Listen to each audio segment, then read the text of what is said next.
ನಮಸ್ಕಾರ, ವನಶ್ರೀ ಚಾನಲ್ಗೆ ಸ್ವಾಗತ. ಹೊಸ ವಿಡಿಯೋ ತಂದಾಯಿತು. ಬನ್ನಿ ಇವತ್ತು ಬಯಸದೆ ನೀ ಬಂದೆ ಕತೆ.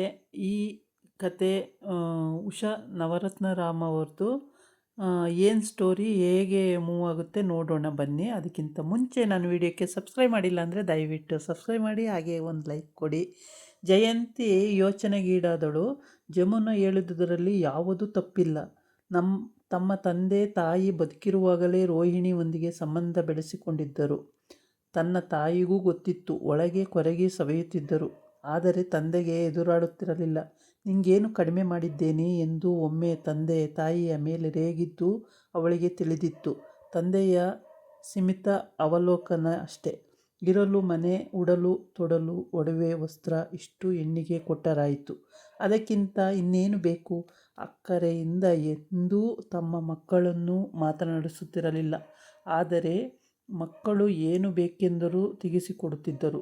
ವ್ಯವಹಾರದಲ್ಲಿ ನಿಪುಣರಾಗಿದ್ದರು. ರೋಹಿಣಿಗಾಗಿ ಒಂದು ಮನೆ, ತಿಂಗಳಿಗಿಷ್ಟು ಹಣ ಕೊಟ್ಟು ಅವಳನ್ನು ಎಲ್ಲಿಡಬೇಕೋ ಅಲ್ಲಿಟ್ಟಿದ್ದರು. ತಮ್ಮ ಸಂಸಾರದಲ್ಲಿ ಎಂದೂ ಯಾವುದಕ್ಕೂ ಪ್ರವೇಶ ಕೊಟ್ಟಿರಲಿಲ್ಲ. ಪ್ರೀತಿ, ಪ್ರೇಮ ಅಂತಹ ಭಾವನೆಗಳಿಗೆ ಎಡೆಯೇ ಇರಲಿಲ್ಲ. ಅವರ ಕೈಯಲ್ಲಿ ನುರಿತ ಸುಕುಮಾರನು ಹಾಗೆಯೇ ಆಗಿದ್ದ. ಮೊದಲಿನಿಂದಲೂ ಅಕ್ಕರೆ ಪ್ರೀತಿಯಿಂದ ವಂಚಿತಳಾಗಿದ್ದ ಜಮುನಳಿಗೆ ಸರ್ವದಮನ ಪ್ರೀತಿ ಬದುಕಿನಲ್ಲಿ ರಸಚಿಲುಮೆಯಾಗಿತ್ತು. ಅವಳು ತೊರೆಯುತ್ತಿದ್ದ ಪ್ರೀತಿ, ವಿಶ್ವಾಸ ಅವನ ಮನೆಯಲ್ಲಿ ಧಾರಾಳವಾಗಿ ಸಿಗುತ್ತಿತ್ತು. ಜಯಂತಿ ತಂದೆಯನ್ನು ಕೇಳಲು ಮೊದಲು ಸುಕುಮಾರನನ್ನೇ ಕೇಳಬೇಕೆಂದುಕೊಂಡಳು. ಸುಕುಮಾರ ಮಂಚದ ಮೇಲೊರಗಿ ಸ್ಟಾಕ್ಸ್ ಆ್ಯಂಡ್ ಶೇರ್ಸ್ನ ಮಾಹಿತಿಯೊಂದನ್ನು ತಿರುವಿ ಹಾಕುತ್ತಿದ್ದ. ಟೆಕ್ನಿಂದ ಜೋರಾಗಿ ಆಂಗ್ಲ ಜಾನ್ ಸಂಗೀತ ಹೊರಹೊಮ್ಮುತ್ತಿತ್ತು. ನಿಜ, ಸುಕುಮಾರ ನೋಡಲು ತುಂಬ ಲಕ್ಷಣವಾಗಿದ್ದ. ಯಾವ ಹೆಣ್ಣಾದರೂ ಮರಳಾಗಬಹುದಾದ ವ್ಯಕ್ತಿತ್ವ. ಜಮುನಾ ಅವನನ್ನು ಒಲಿಯದಿದ್ದರೆ ಚೆನ್ನಾಗಿರುತ್ತಿತ್ತು. ಬದುಕಿನ ಮೌಲ್ಯಗಳು ಅವನದು ತನ್ನದಂತೆಯೆಂದು ಒಂದೇ ಆದಿತ್ತು. ನಾಳೆ ತನ್ನ ತಾಯಿಯ ಸ್ಥಿತಿಯಂತೆ ಜಮುನಳದು ಆದರೂ ಆದಿತ್ತು.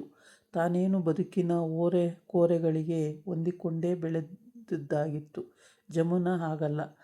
ಸುಕು, ಏನು ಮಾಡ್ತಾ ಇದ್ದೀಯಾ? ಮಾತಾಡಲಿಕ್ಕೆ ನೀನು ಸಿಗೋದೇ ಅಪರೂಪ. ಜಯಂತಿ ಅವನ ಬಳಿ ಕುಳಿತಳು.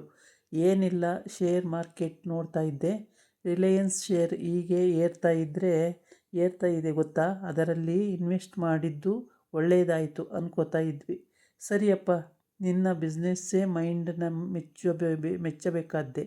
ಅದು ಸರಿ, ನೀನು ಯಾವಾಗಲೂ ಬಿಸ್ನೆಸ್ಸು ಬಗ್ಗೆನೇ ಯೋಚಿಸ್ತಾ ಇದ್ದರೆ ಹೇಗೆ? ಏನಾದರೂ ಕ್ರಿಯೇಷನ್ಸ್ ಬೇಡವೇ? ಸ್ನೂಕರ್ ಆಡೋಕ್ಕೆ ಹೋಗ್ತೀನಲ್ಲ, ಫಿಲಮ್ ನೋಡ್ತೀನಿ, ಹಾಗೆ ಪಾರ್ಟೀಸ್ಗೆ ಹೋಗ್ತೀನಿ. ಅಷ್ಟೇ ಸಾಕಾ? ಜಮುನನ ಕರ್ಕೊಂಡು ಎಲ್ಲಾದರೂ ತಿರುಗಾಡೋಕ್ಕೆ ಹೋಗೋದೇ ಇಲ್ವಲ್ಲ?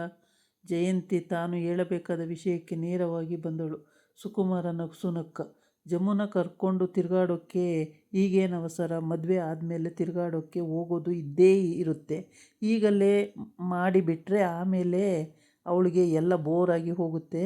ನನ್ನ ಪಾರ್ಟಿ ಅವಳು ಲೈಕ್ ಮಾಡಲ್ಲ. ಅಂತಹ ಪಾರ್ಟಿಗೆ ಕರ್ಕೊಂಡು ಹೋಗೋದಕ್ಕೂ ನನಗಿಷ್ಟ ಇಲ್ಲ. ಅಂದರೆ ಜಮುನಾ ಮದುವೆ ಮಾಡ್ಕೊಳ್ಳೋದು ಡಿಪೆಂಡೆಂಟ್ ಅನ್ನೋ ಯಾರಿಗೂ ನೀನು ಲವ್ ಗಿವ್ ಮಾಡೇ ಇಲ್ವಾ? Love never. ಏನಿದ್ರೂ ಮದುವೆಗೆ ಮುಂಚೆ ಒಂಚೂರು ಪ್ಲಾಸ್ ಮಾಡೋದು, ಅಫೇರ್ಸ್ ಇಟ್ಕೊಳ್ಳೋದು ಗಂಡಸರು. ಹುಡುಗಿರ ಜೊತೆ ಫ್ಲ್ಯಾಟ್ ಮಾಡಿ ಅಫೇರ್ ಇಟ್ಕೋಬೇಕು ಅಂದರೆ ಆ ಹುಡುಗಿರನ್ನೆಲ್ಲ ಮದುವೆ ಮಾಡ್ಕೊಳ್ಳಿಕ್ಕೆ ಬೇಕು ಅನ್ನೋ ನೆಸೆಸಿಟಿ ಇರೋಲ್ಲ. ಆದರೆ ಮದುವೆ ಮಾಡ್ಕೋಬೇಕು ಅಂತ ಇರೋ ಹುಡುಗಿ ಜೊತೆ ಹಾಗೆಲ್ಲ ಮಾಡೋಕ್ಕಾಗಲ್ಲ.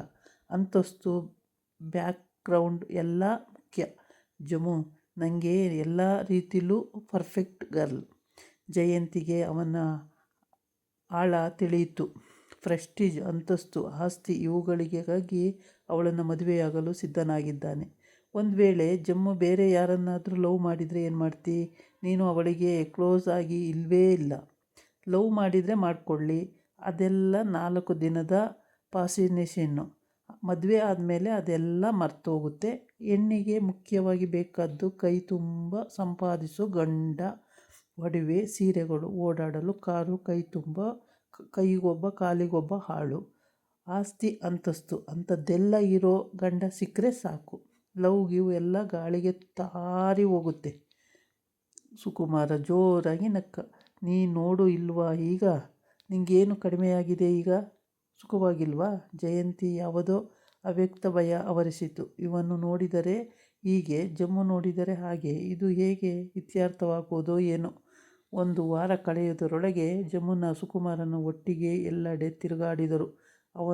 ಅವರನ್ನು ಪ್ರಶ್ನಿಸುವವರು ಯಾರೂ ಇರಲಿಲ್ಲ. ಸರ್ವದಮನ ತನ್ನ ಸ್ಕೂಟರನ್ನು ಮನೆಯ ಮುಂದೆ ನಿಲ್ಲಿಸಿ ದೇವಿರಯ್ಯನವರ ಅಡಿಯಿಟ್ಟ. ದೇವಿರಯ್ಯ, ಸುಕುಮಾರ ಇಬ್ಬರೂ ಅದೇ ತಾನೇ ಹೊರಡುವ ಸಿದ್ಧತೆಯಲ್ಲಿದ್ದರು. ಸರ್ವದಮನನ್ನು ದೇವಿರಯ್ಯ ಅಡಿಯಿಂದ ಮುಡಿಯವರೆಗೆ ನೋಡಿದರು. ಏನಾಗಬೇಕಾಗಿತ್ತು? ಏನಿಲ್ಲ, ಜಮ್ಮುನ ಕರ್ಕೊಂಡು ಹೋಗಕ್ಕೆ ಬಂದೆ, ಸರ್ವದಮನ ದೃಢವಾಗಿ ಹೇಳಿದ.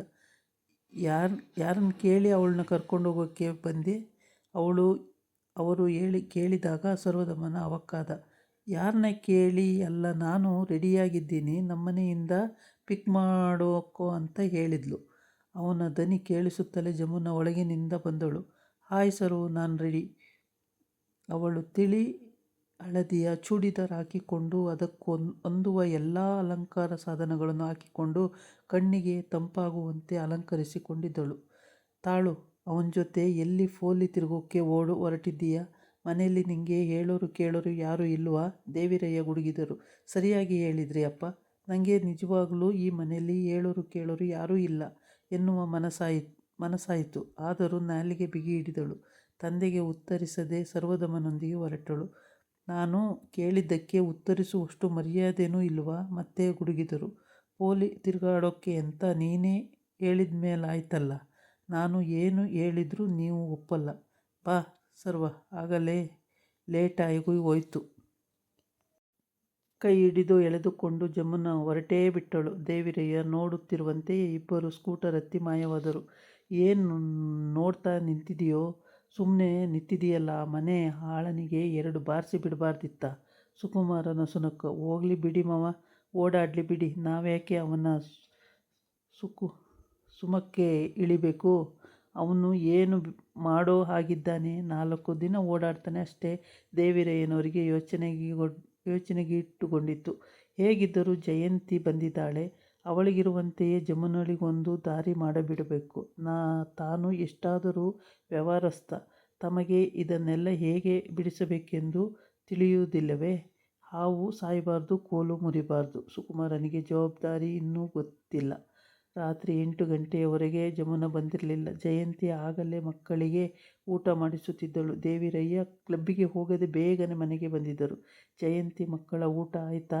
ಆಯ್ತಪ್ಪ, ಇನ್ನೇನು, ನೀನು ಊಟ ಮಾಡ್ತೀಯಾ? ಬೇಡಮ್ಮ, ಮಕ್ಕಳನ್ನು ಮಲಗಿಸಿಬಿಟ್ಟು ಬಾ, ನಿನ್ನ ಜೊತೆ ಒಂದಿಷ್ಟು ಮಾತಾಡಬೇಕು.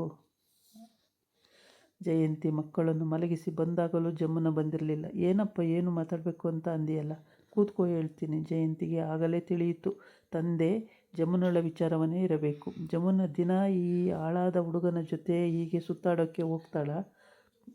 ಆ ಹುಡುಗನ ಯಾಕೆ ಬೈತೀರಿ? ನೀವು ಅಂದ್ಕೊಂಡ ಹಾಗೆ ಅವನೇನು ಕೆಲಸಕ್ಕೆ ಬಾರದವನಲ್ಲ. ಹುಡುಗ ಚೆನ್ನಾಗಿ ಓದಿದ್ದಾನೆ, ಬುದ್ಧಿವಂತ. ಇಬ್ಬರು ಒಬ್ಬರನ್ನೊಬ್ಬರು ಇಷ್ಟಪಡ್ತಾರೆ. ಹೀಗೆ ಬಿಟ್ಟರೆ ಒಳ್ಳೆಯದೇ. ಇಬ್ಬರು ಆದಷ್ಟು ಬೇಗ ಮದುವೆ ಮಾಡಿಕೊಂಡು ಈ ಮಗಳು ತಂಗಿಯ ಪರ ವಹಿಸಿಕೊಂಡು ಮಾತಾಡುವಳು. ದೇವಿರಯ್ಯ ಒಳಗೆ ಬಿಸಿಯಾದನು. ಓದಿದ್ದಾನೆ, ಬುದ್ಧಿವಂತ,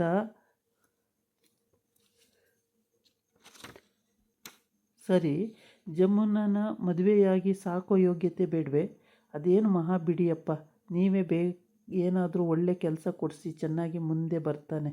ದೇವಿರಯ್ಯನವರು ದೀರ್ಘಾಲೋಚನೆಗೊಳಗಾದರು. ಜಮ್ಮುನ ಬಂದಾಗ ಬೈದು ಅವಳ ತಲೆ ರೇಗಿ ರಂಪ ಮಾಡಬೇಡಪ್ಪ, ಯಾಕಂದರೆ ಹಾಗೇನಾದರೂ ಮಾಡಿದರೆ ಇಬ್ಬರೂ ಹೇಳ್ದೆ ಕೇಳದೆ ಓಡಿ ಹೋಗಿ ಬಿಟ್ಟಾರು. ಜಯಂತಿ ಎಚ್ಚರಿಸಿದಳು. ಅಷ್ಟು ಹೊತ್ತಿಗೆ ಜಮ್ಮುನ ಒಳಗೆ ಬಂದಳು. ಮುಖ ರಂಗಾಗಿತ್ತು, ತಲೆ ಕೂದಲು ಅಸ್ತವ್ಯಸ್ತವಾಗಿತ್ತು. ನಿಂಗೆ 100 ವರ್ಷ ಆಯಸ್ಸು, ನಿನ್ನ ವಿಚಾರವೇ ನಾನು ಅಪ್ಪ ಮಾತಾಡ್ತಾ ಇದ್ವಿ. ಜಯಂತಿ ನಕ್ಕಳು. ಹೋಗಮ್ಮ, ಕೈಕಾಲು ಮುಖ ತೊಳೆದುಕೊಂಡು ಬಟ್ಟೆ ಬದಲಾಯಿಸಿ ಬಾ, ನಾವಿಬ್ಬರು ನಿನಗೋಸ್ಕರ ಊಟಕ್ಕಾಗಿ ಕಾಯ್ತಾ ಇದ್ದೀವಿ, ತಂದೆ ಹೇಳಿದಾಗ ಜಮ್ಮುನಳಿಗೆ ಆಶ್ಚರ್ಯ. ತಾನು ಸರ್ವ ಇಬ್ಬರು ಇಂದು ನಿರ್ಧಾರ ಮಾಡಿದ್ದುದನ್ನು ತಿಳಿಸಬೇಕೆಂದು ಬಂದಿದ್ದು.